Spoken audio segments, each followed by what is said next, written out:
अंतर्राष्ट्रीय स्तर पर लगातार भारत का दबदबा बढ़ता जा रहा है। विश्व बैंक और आईएमएफ के अनुमान से लेकर बढ़ते जीडीपी इस बात के उदाहरण है।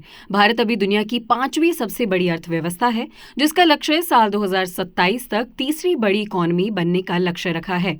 एक रिपोर्ट की माने तो ऐसा कहा गया है कि 2027 तक सांकेतिक जीडीपी 5 लाख करोड़ डॉलर तक पहुंच जाएगी और इस तरह भारत दुनिया की तीसरी सबसे बड़ी अर्थव्यवस्था वाला देश बन जाएगा। इन सबके बीच अगले कुछ महीनों में लोकसभा का चुनाव होने जा रहा है और केंद्र सरकार अपनी इन उपलब्धियों को लगातार लोगों के बीच गिनवा रही है।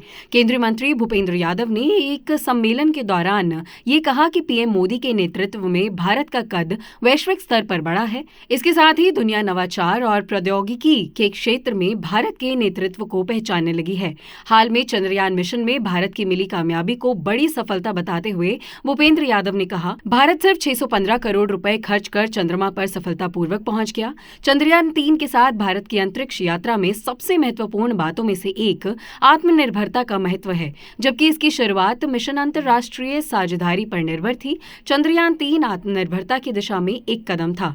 बता दें कि अर्थव्यवस्था के क्षेत्र में देश की तरक्की से लेकर कोरोना के दौरान देश भर में मोदी सरकार की तरफ से लगाए गए वैक्सीनेशन कार्यक्रम का जिक्र करते हुए केंद्रीय मंत्री भूपेंद्र यादव ने कहा कि अंतर्राष्ट्रीय मुद्रा कोष यानी कि आईएमएफ, विश्व बैंक यानी कि वर्ल्ड बैंक और दूसरे अंतर्राष्ट्रीय संगठनों ने चीन, अमेरिका को पीछे छोड़ते हुए भारत के उल्लेखनीय आर्थिक सुधार को स्वीकार किया है। इतना ही नहीं, केंद्रीय मंत्री ने देश में तेजी के साथ बढ़ते निवेश और मेक इन इंडिया का हवाला देते हुए कहा कि भारत एक विनिर्माण केंद्र के रूप में उभरा है जो एप्पल, फॉक्सकॉन जैसी कंपनियों को आकर्षित कर रहा है। उन्होंने कहा, पीएम मोदी के नेतृत्व में भारत ने वैश्विक पहचान और कद हासिल किया है।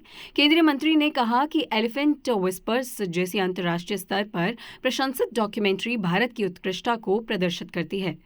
इस खबर पर आपकी क्या राय है, आप हमें कमेंट करके जरूर बताइएगा। साथ ही ऐसी खबरों के लिए आप देखते रहिए इंडिया न्यूज़।